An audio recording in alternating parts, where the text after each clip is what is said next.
Olá, queridos, amados amigos e irmãos. Nós estamos ainda dando continuidade aos nossos estudos no livro de Gênesis e agora estaremos no nosso segundo estudo sobre a vida de Abraão. Nós teremos como objetivo agora ver 3 promessas que foram feitas a Abraão e como no Novo Testamento a gente percebe essas promessas se cumprindo em Jesus Cristo. Então nós vamos fazer esse paralelismo hoje e ver como os autores do Novo Testamento interpretam essas promessas sendo realizadas em Jesus Cristo. Na primeira promessa que nós vamos estar olhando hoje é uma descendência numerosa. O texto que nós temos aqui agora é Gênesis capítulo 12. Gênesis capítulo 12. Esses textos de Gênesis estaremos lendo na versão Almeida Revista Atualizada, os textos do Novo Testamento na NVI, porque conseguem apresentar as coisas com mais clareza. Então, Gênesis capítulo 12, versículo 2 e 3. Farei de ti uma grande nação, e te abençoarei, te engrandecerei o teu nome, se tu uma bênção. Abençoarei os que te abençoarem, e amaldiçoarei os que te amaldiçoarem. Em ti serão benditas todas as famílias da terra. A promessa de Deus, então, feita a Abraão, não é apenas uma promessa étnica. Ela está também apontando não somente para o povo de Israel, mas é uma promessa espiritual realizada na igreja de Jesus Cristo. Vamos voltar um pouquinho no passado, aqui no livro de Gênesis, quando nós vemos ali no período da Torre de Babel, o povo era um só reunido, e no período da Torre de Babel, esse povo agora, com a confusão das línguas, se dispersa. Mas todos esses povos estavam no plano de Deus para que pudessem ser salvos. Como é que Deus pode fazer com que esses homens sejam alcançados pela salvação? Por meio da igreja de Cristo. Então veja só, uma descendência numerosa não se fala somente a respeito do povo de Israel, mas quando é fundada a sua igreja por meio de Cristo Jesus, lá em Atos capítulo 2, aquilo que acontece em Gênesis capítulo 11, da separação das línguas, é unida novamente pelo Espírito Santo, mostrando que agora todos os povos da terra, todas as nações poderão agora fazer parte de um só povo, de uma só descendência. Agora na versão NVI, que é uma versão um pouco mais clara nesse texto, vamos ver o que diz lá, Gálatas capítulo 3, versículo 16. Aqui nós temos algumas coisas muito interessantes sobre o cumprimento dessa promessa. Diz Paulo lá em Gálatas 3,16. Assim também as promessas foram feitas a Abraão e ao seu descendente. A Escritura diz aos seus descendentes. A Escritura não diz aos seus descendentes, como falando de muitos, mas ao seu descendente, dando a entender que se trata de um só, isto é, Cristo. Olha que texto interessante. O Paulo está nos falando aqui a respeito disso, que a Escritura está sendo que essa promessa se concretizaria por meio do seu descendente. Isso é algo muito interessante, e esse descendente a que ele está se referindo, nosso Senhor Jesus Cristo. Cristo, então, é o descendente de Abraão, onde todos os povos são abençoados. Você está em Gálatas, capítulo 3, 16, olha o 19. E se vocês são de Cristo, são descendência de Abraão e herdeiros segundo a promessa. Percebe então que o Senhor está, por meio da igreja, fazendo com que todos os povos agora se tornem uma grande e numerosa nação? Nós somos o povo de Deus. Nós somos, na igreja de Cristo, irmãos em Cristo Jesus, da igreja verdadeira de Cristo que está espalhada pelo mundo. da igreja verdadeira de Cristo, onde tem pessoas em ribeirinhos, em regiões distantes, sendo alcançadas por missionários que estão dedicando sua vida para fazer com que o evangelho chegue até cada uma dessas pessoas.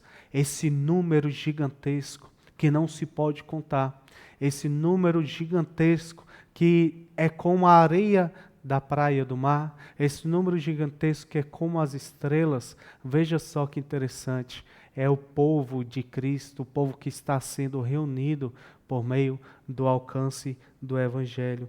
Perceba então Cristo, por meio da sua grande comissão, fazendo que Ele, como cabeça da sua igreja, realize essas promessas que no passado foram feitas a esse nosso patriarca chamado Abraão.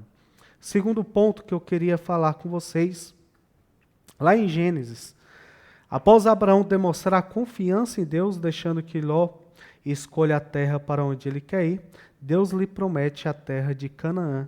Gênesis capítulo 13, versículo 15. O que nós temos sendo dito ali? Porque toda essa terra que vês, eu te darei a ti e a tua descendência para sempre. Mais uma vez, essa promessa deve ser tomada com sua realização em Cristo também. Josué deu repouso ao povo de Deus a entrar com eles em Canaã.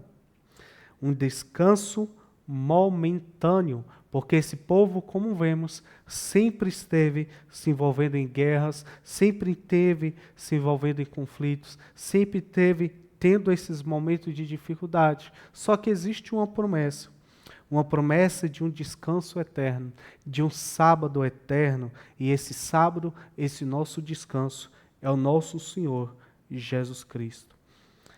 Hebreus, capítulo de número 4, versículo 8 e 9, nos traz algo muito interessante. Olha o que diz o autor de Hebreus, lá em 4, versículo 8 e 9. Porque se Josué lhe tivesse dado descanso, Deus não teria falado posteriormente a respeito de outro dia. Assim, ainda resta um descanso sabático para o povo de Deus. Vemos também que Jesus nos prometeu essa terra. Nós vemos, meus irmãos, então, esse eterno descanso no Senhor. Quando é que o Senhor Jesus Cristo nos prometeu esse descanso? Quando é que Jesus Cristo nos prometeu esse repouso? Lá em João. João capítulo 14, versículos 1 e 2, onde ele diz: da casa do meu pai há muitos aposentos. Se não fosse assim, não vos teria dito, vou lhes preparar um lugar. Esse é o descanso que Deus tem guardado para todos aqueles que nele creem. O descanso da vida eterna. O descanso seguro. Mais uma vez podemos olhar para essas promessas de uma terra, de um novo céu, um novo terra, de um lugar prometido, de uma Jerusalém, uma nova Jerusalém. Podemos olhar para tudo isso confiando no Senhor.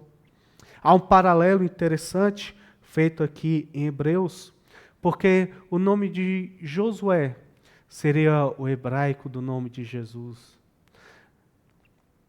Seria um sinônimo do nome de Jesus. Josué seria como xará de nosso Senhor Jesus Cristo. Percebe então que um primeiro que apontava para Cristo leva o povo, faz com que o povo entre naquela terra. Só que o segundo, onde é falado sobre o novo sábado, Jesus Cristo, faz com que a sua igreja realmente possa entrar no eterno descanso, realmente possa entrar na casa de Deus. Por último, temos uma terceira promessa que eu queria apresentar para vocês, dessas que foram feitas a Abraão. Essa última promessa está lá em Gênesis. Gênesis, capítulo de número 22, versículo de número 17. Gênesis 22, versículo de número 17. Diz o seguinte: que de veras te abençoarei, certamente multiplicarei a sua descendência, como as estrelas do céu e como a areia na praia do mar. A tua descendência possuirá a cidade dos seus inimigos. Nela serão benditas todas as nações da terra, porquanto obedece a minha voz. Olha só que interessante. Mais uma vez falamos de um povo numeroso, mas agora falamos, repetindo agora e com mais ênfase nessa amostragem universal. Lá vai dizer que possuirá a terra dos seus inimigos. Mais uma vez, tal promessa se realiza em plenitude com nosso Senhor Jesus Cristo. Segundo o apóstolo Paulo, olha o que ele diz em Gálatas capítulo 3, versículo 8. Prevendo as Escrituras que Deus justificaria pela fé os gentios, anunciou primeiro as boas novas a Abraão.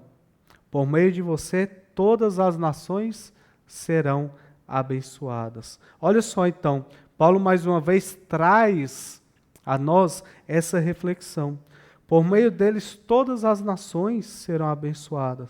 Por meio de Jesus Cristo, nós veremos o cumprimento dessa promessa. Jesus, o descendente de Abraão, faz com que todos, pela fé creem em seu nome, se tornem herdeiros dessa promessa. Gálatas, mais uma vez, capítulo 3, versículo 14, nos diz: isso para que, em Cristo Jesus, a bênção de Abraão chegasse também nos gentios, para que recebêssemos a promessa do Espírito mediante a fé. Que coisa interessante. Não está falando aqui, por meio de Jesus Cristo, que seria aquela promessa feita inicialmente para o povo de Israel ao entrar na terra prometida, onde eles guerreariam contra aquelas outras nações que estavam ali e estariam progressivamente tomando aquelas terras e as possuindo. Não. O que está falando aqui é de algo diferente. Não está falando também do povo de Israel na diáspora, se espalhando sobre toda a terra, morando nesses lugares. Também não é sobre isso que está falando. O que fala é de um povo de todas as nações sendo alcançadas pelo Evangelho. Nações sendo transformadas muitas vezes, mas o Senhor Jesus Cristo, por meio da sua igreja, e o Espírito Santo agora se estendendo não só ao povo de descendente direto de Abraão, não só aos hebreus, mas até os gentios agora, na igreja de Cristo, se tornam um povo de Deus. O Senhor Jesus Cristo, em sua igreja que nasce e é edificada por Ele, é o meio pela qual todas essas promessas são cumpridas. O que o autor de Hebreu enfatiza é que as coisas que aconteceram na lei são sombras daquilo que se realiza em plenitude no Novo Testamento por meio de Cristo. Algumas dessas promessas se realizaram como sombra ali em Abraão, mas a plenitude delas, a sua perfeita realização, se cumpre no Senhor Jesus Cristo. É na igreja de Cristo que realmente é impossível de contar esse número de crentes que fazem parte da sua igreja universal, da sua igreja orgânica. É na igreja de Cristo que realmente se cumpre a promessa de nós termos uma terra, um novo céu e nova terra, onde todos aqueles que confiam nele podem estar habitando lá. Aqueles agora que são selados pelo Espírito Santo, aqueles que creram no seu nome possam desfrutar desse sábado, desse descanso que é o Senhor Jesus Cristo. E mais uma vez, é por meio de Cristo que se cumpre na sua igreja a promessa de que todas as nações poderão e devem ser alcançadas pelo Evangelho. Por isso, estamos como crentes em Jesus Cristo, sendo alcançados por essas promessas que se realizam na igreja. Estamos como crentes em Jesus Cristo, aqui vívidos, militando pelo Evangelho, levando essa palavra mais longe, para que todos aqueles que nele crê possam ser salvos. Todos aqueles que nele crê possam ser alcançados e morar nas moradas celestiais com nosso Senhor. Deus abençoe vocês e até o nosso próximo estudo.